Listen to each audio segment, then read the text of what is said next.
চট করে এই প্রসঙ্গে জনাব আব্দুল রহমান পাপ্পু আপনার একটু মতামত জেনে নিয়ে আপনার কাছে একটি প্রশ্ন করতে চাই, অন্য একটি প্রশ্ন। আপনি এই বিষয়ে কোনো মন্তব্য করবেন? সেনাপ্রধান ও পুলিশ প্রধানের প্রেস কনফারেন্স দেখে আমি শুধু এতটুকু বলবো যে পুলিশের বিরুদ্ধে তো এই পুলিশ ধরে মাদক ধরিয়ে দিচ্ছে, পুলিশ টাকা খাচ্ছে বা পুলিশ এই করছে বা মানে রিগার্ডলেস অফ দ্য ফ্যাক্ট যে পুলিশ কোভিডে অনেক কাজ করেছে, বা তারপরে পুলিশের এগেইনস্টে বাংলাদেশ পুলিশের স্টেট নির্বাচনে পুলিশের ভূমিকা, মানুষের সাথে ওয়ান টু ওয়ান মুখোমুখি, গ্রাম অঞ্চলে তো খালেদ অনেক বেশি, মানে ইউ ক্যান্ট ইমাজিন আমাদের এরিয়া এসব একটি বিষয় যে আপনি কি বলতে চান যে বাংলাদেশের মানুষের সেনাবাহিনীর উপর আস্থা পুলিশের চেয়ে আস্থা অনেক বেশি, কিন্তু সেনাবাহিনীর অফিসাররাই তো র্যাবে কাজ করতে আসছেন, সেনাবাহিনীও তো নির্বাচনে ছিলেন, মানে সেনাবাহিনীর প্রতি আলাদা আস্থাটা কেন?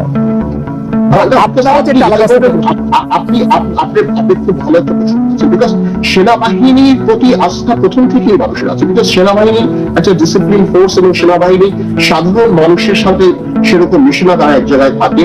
যদিও সেনাবাহিনীর কিছু কিছু অফিসাররা র্যাবে আছে, তাও আছে, কিন্তু তারপর কম্পারেটিভলি আপনি পুলিশের সাথে আস্থার দিকে সেনাবাহিনীর তুলনা করতে পারবেন না। আমিও এখনো মনে করি কমফোর্ট জোনে যে আমি যদি কোথায় আমি এক্সপেক্ট করি যে তাদের ডিউটি বা তাদের কাছ থেকে স্ট্যান্ডার্ড বাংলাদেশের মানুষ অনেক বেশি এখন পর্যন্ত, আপনি ওয়ান টু ওয়ান সেনাবাহিনীর করাপশন তো বের করতে পারেন। বাংলাদেশের মানুষ কি ডিজিএফআই কে সেনাবাহিনী থেকে আলাদা করে? মানে ডিজিএফআই ঠিক সেনাবাহিনী প্রতিষ্ঠান না এরকম কিন্তু করে, মানুষ এখনো মনে করে যে বিকজ ওই যে ফার্স্ট হ্যান্ড দেখুন, সাধারণ মানুষের কথা যখন আপনি বলেন তখন তো ডিজিএফআই এনএসআই এর কথা আপনি বলবেন, আপনি দেখবেন সবুজ কাপড় পরা সেই সেনাবাহিনী, ওকে সাধারণ গ্রামের মানুষ সেটা বুঝে না। আমি যে পয়েন্টটা বলার চেষ্টা করছি যে পুলিশ আর্মিকে আমি কখনো ওয়ান টু ওয়ান বা সাধারণ মানুষরা ওয়ান টু ওয়ান করাপশন করতে দেখিনি। ওকে, আমি নেক্সট প্রসঙ্গে আসি, যে প্রসঙ্গে আপনার জবাবটা নিয়ে আমি আবার এই প্রসঙ্গে নাইমের কাছে জানতে চাইবো যে এই প্রসঙ্গটা হচ্ছে বাংলাদেশের রাজনীতিতে বা কথকতায় ধর্মের প্রভাব বা ধর্মীয় কার্ডটা খেলা। যেমন যে ওসি আসলে সিনহাকে মারার নির্দেশ দিয়েছে, তো সেই ওসির নাম হচ্ছে প্রদীপ, যে প্রদীপ একটি বাংলা নাম এবং তিনি হিন্দু। এটি বলতে শুরু করা হলো যে বাংলাদেশের সকল কিছু আসলে হিন্দুরা দখল করে নিচ্ছে, হিন্দু ওসি দিয়ে বাংলাদেশের সবগুলি থানা ভরিয়ে দেওয়া হচ্ছে, এবং এটি আবার অনেকে এটি খুব পছন্দ করলো এবং তার বাড়ি ভারতে, হিন্দু ভারত এই সবকিছু মিলে টেলে একটি কথা আসতে থাকলো এবং অনেক গুরুত্বপূর্ণ জায়গা থেকে সেই কথাগুলি শেয়ারও করা হলো। এটিকে আসলে আপনি কিভাবে দেখেন? যে অন্য কোন ধর্মকে আপনি বিদ্বেষ রূপে দেখবেন বা এই ধরনের আপনি কোনো মনোভাব আপনি রাখবেন, কিন্তু এটা বাংলাদেশের একটা মানুষের কালচার, যে কারণে আপনি যখন রং করবেন তখন আপনার ধর্মের দিকে সেখানে যাবে। এবং আপনি যেটা রাইটলি বলেছেন, এরকম অনেক জায়গায় আছে সেখানে আপনার ধর্মের উপর ভিত্তি করে আমরা রাজনীতি করি বা রাজনীতিবিদরা রাজনীতি করে, বিকজ ওইটা অনেক ইজি। হ্যাঁ, আপনি যখন ধর্ম নিয়ে কাজ করেন ওই জিনিসটা অনেক ইজি, বিকজ বাংলাদেশের ভোটটা অনেকখানি ইমোশনালি ড্রিভেন। সুতরাং ওই ইমোশনের জায়গায় পাঁচ ওয়াক্ত নামাজ পড়া বা ওইটা বা অন্য ধর্মের মানুষকে মানে নিজের ধর্মকে বড় করার জন্য অন্যকে ছোট করা, এই মেন্টালিটি থাকবে। এবং এটা বাংলাদেশের সত্যি কথা বলতে অনেক শিক্ষিত মানুষের মধ্যে এই জিনিসগুলি আছে। আর ওই সেকুলারিজম বাংলাদেশে নর্মালি আসে না। আপনি যদি অ্যাকাউন্টস থেকে আরম্ভ করে অন্যান্য পদ পদবি ছাড়া আপনি প্রাইভেট সার্ভিস, আপনি কারো বাসায় বাবুর্চি আপনি কোনোদিন সাধারণত মুসলমানের বাড়িতে দেখবেন না, হিন্দু কাজ করে। তো কোথাও না কোথাও আপনি দেখবেন যে একটা থেকে যায় আপনার অফিস আদালত ছাড়া আপনি এই ধরনের কাজ আপনি কবে দেখবেন। এবং আপনি গ্রাম অঞ্চলেও দেখবেন যে কোনো একটা উসিলা থাকলে দেখা যাবে একটা সরকার পতন হলে হিন্দুদের উপরে যে আজও অত্যাচার করে, তারা কিন্তু আসলে লুটেরা, তারা ধর্মটাকে ব্যবহার করে যে আমরা এই হিন্দুদেরকে এই এক্সকিউজে আমরা লুটটা করবো বা এই এক্সকিউজে আমরা অত্যাচারটা করবো।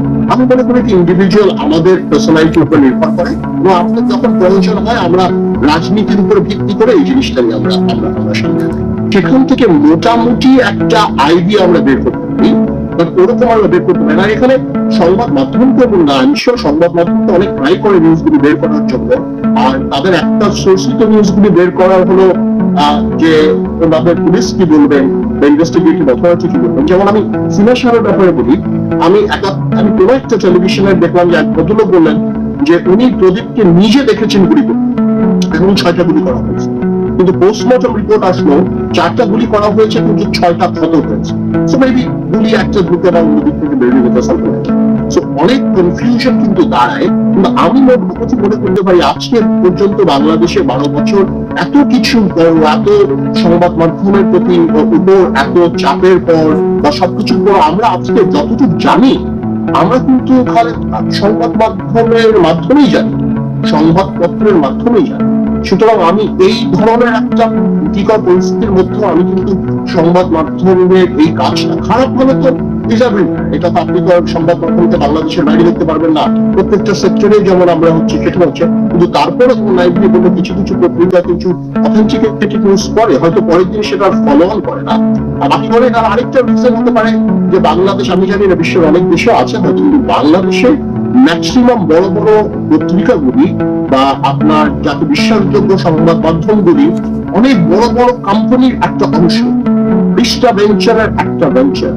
তো আমরা একটা মনে করি যে ওনাদের হাতে অনেকখানি বাধা থাকে অনেক ক্ষেত্রে এই সংবাদগুলি প্রকাশ করার জন্য। কিন্তু আমি এটাও দেখেছি অনেক গণমাধ্যম সংবাদ প্রকাশ করার পরও বড় বড় ব্যবসায়ীদের অনেক ক্ষতি হয়েছে, শিডিউল হয়নি বা অন্যভাবে হ্যারাসমেন্ট হয়েছে বা উন্নতি হয়েছে।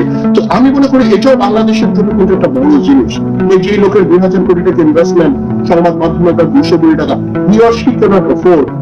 যে এমন একটা কিছু করে দিবে যে তার 2000 কোটি টাকা ইনভেস্টমেন্ট বা 1000 কোটি টাকা আসতে পারে। আপনি কি এরকমই মনে করেন যে করেন বেশিরভাগ ক্ষেত্রে? আমি সেটা করবো না, আমি খালি একটু white and black and white বলবো। আবার আমরা দেখেছি যে আজাদ সাহেবের বাড়ি হঠাৎ করে বলে গিয়েছে, হ্যাঁ হঠাৎ করে এসেছে, বা আমরা অন্য আমি একটা নামে নিলাম। এছাড়া আমি আরো অনেকে দেখেছি যে ওনাদের মিডিয়া বা ওনাদের পত্রিকা যদি গভর্নমেন্টের এগেইনস্টে করে হঠাৎ একটা ব্যাচ দিয়ে দেওয়া হয় যে এন্টি আওয়ামী লীগ এন্টি সরকার, সেটার একটা রেজাল্ট কিন্তু আমরা পাই, এটা কিন্তু আমরা অস্বীকার করতে পারি।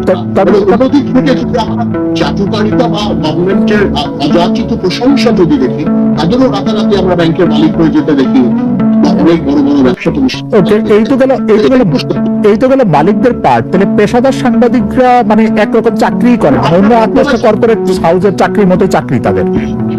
এক্স্যাক্টলি, মানে কিছু ক্ষেত্রে তো যায় না, এটা মাথায় রাখতে হবে যে এর মধ্যে থেকে ওনারা দেখেছে দেশ ছেড়ে বিদেশে চলে যেতে হয়েছে বা কাজ করতে হয়নি বা জেলের ভাত খেতে হয়েছে। যেহেতু ডেফামেশন লটা এই দেশে তত কার্যকরী না, বন্ধানী লটা এই দেশে তত কার্যকরী নয়, সেই ক্ষেত্রে দেখা গেছে সরকার, আর এখানে কিন্তু আপনার মানে যে কোনো একটা সরকারে যখন এই ধরনের কাজ করতে চায়, ব্যবহার করতে চায়, তো কম বেশি সবসময় এটা ডমিনেট করতে চায়। আপনি যদি ব্রিটিশ আমলে 1878 সালে দেখেন সেই লর্ড লিটনের মলিকুলার অ্যাক্ট, তারপর রাইট মনে হয় গভর্নমেন্ট যেটাকে ইম্পর্টেন্স দেখাচ্ছে, পুলিশের উপর তো মানুষের একটা ক্ষোভ প্রথম থেকে আছে। ক্রস ফায়ার বা পুলিশের নিহত হওয়া বা ইয়াবা দিয়ে ঘুরিয়ে দেওয়া বা এই জিনিসগুলি তো অনেক ধরে হয়ে আসছে। মানে এটা হতে হতে একজন সেনাবাহিনীর প্রাক্তন অফিসারের কাছে হয়ে যাওয়াতে ন্যাচুরালি মানুষ বলেন বা আর্মি বলেন একটা ক্ষোভ তো আমরা দেখলাম রাও ক্লাবের প্রেস কনফারেন্স হচ্ছে। আমার মনে হয় যে অনেকগুলি কারণেই মনে হয় গভর্নমেন্ট যেটাকে দেখাতে চেয়েছে যে আমরা এটাকে কোনো সাধারণ ঘটনা হিসেবে দেখছি না, আমরা এটাকে অনেক বেশি প্রাধান্য দিচ্ছি এবং ডিউ কোর্স অফ জাস্টিস করার জন্য আমার মনে হয় সরকারের একটা প্রয়াস। বিকজ কিনা মাঠ পর্যায়ে যারা যেমন 10% হচ্ছে ডেমোগ্রাফিক্যালি আমাদের এখানে নন মুসলিম লোকের সংখ্যা, 10%-এর বেশি অফিসারের সংখ্যা কিনা ডিসি, ইএনও, এসপি এবং ওসি ধরলে। আসলে দেখুন, আমরা তো যেটা চাই যেটা আপনি যোগ্যতা দিয়ে জায়গায় যাবেন। একটা কথা নাইম ভাই আমি শিওর একটু মিস করে গেছে, হয়তো নাইম ভাই স্মরণে ছিল না। কনসেপ্টটা হলো যে আমরা যারা রাজনীতি করি আমাদের মধ্যে একটা কনসেপ্ট আছে, আমাদের মধ্যে একটা জিনিস কাজ করে যে হিন্দু মানে আওয়ামী লীগ, হিন্দু মানে আওয়ামী লীগ। সো এই কারণে আমি শিওর আওয়ামী লীগও এটা কমফোর্ট জোনে যায়। I'm not saying it is true or false, আমি পারসেপশন কথা বলছি যে আমরা যখন বিভিন্ন এলাকায় যাই সেখানে হিন্দু মানে এমনি আওয়ামী লীগ করবে, সো আমার মানে এই ধরনের পারসেপশন বা এটা 100% কারেক্ট। বিকজ আমি যখন এমপি হয়েছি আমার এলাকাতে অনেক হিন্দু ভোটার আছে, কিন্তু তারপরে এই পারসেপশনটা থেকে যায় এবং এই কারণে আওয়ামী লীগের কিছু মানুষরা কমফোর্ট জোনে যায় যে অন্ততপক্ষে এরা যদি এইসব জায়গায় থাকে তারা অন্ততপক্ষে এন্টি আওয়ামী লীগ হবে। আমি আমার অরিজিনাল প্রশ্নটা ফিরে আসি, যে সেটা হচ্ছে গণমাধ্যম এবং রাজনীতিবিদ। আদালুর রহমান পার্থ, আপনি বিএনপি জোটের সঙ্গে ছিলেন, 20 দলীয় জোটের সময় আপনাকে মানে আমরা অনেক গুরুত্বপূর্ণ ভূমিকা দেখেছি, বেগম খালেদা জিয়ার পাশে দেখেছি, জ্বালাময়ী বক্তৃতা দিতে দেখেছি। আগে অন্ততপক্ষে একটা শ্রেণীর কাছে আমাদের এই গ্রহণযোগ্যতা স্টাবলিশ করতে হয়, বলার জন্য যে আমাদের পরিবর্তন লাগবে আপনারা আমাদের কাছে আসেন। আর মানুষ সাধারণত উঁচু নৌকায় থাকতে চায়। দেশের মানুষের একটা উইয়ার্ড কনসেপ্ট যে নেশাখোরের কাছে মেয়ে দিয়ে দিবে না, কিন্তু নেশাখোরকে মার্কা দিলে কিন্তু ভোট দিয়ে তো তাকে ঘুরিয়ে আনতে হয় আমাদের জন্য এটা কঠিন। তো আমি তো বললাম যে আমি ওই লেভেলের কোনো অর্থ কোনো 100 রাখবো না, কিন্তু তারপর আপনি যেটা বললেন যে এটা ছাড়ার পর আমি বুঝলো ছাড়ার পরে কিন্তু এমনও দেখা একটু নেতাকে যার কথা মানুষ শুনবে, যাতে মানুষ বিশ্বাস করে, কত অনেকেই বলে যে আমরা ছাড়ার পর আমার এমনও তথ্য দিয়েছে যেখানে 13 মিলিয়ন ভিউজ, যেখানে মানে 1,20,00,000 মানুষ আমরা নিয়ে পাবো।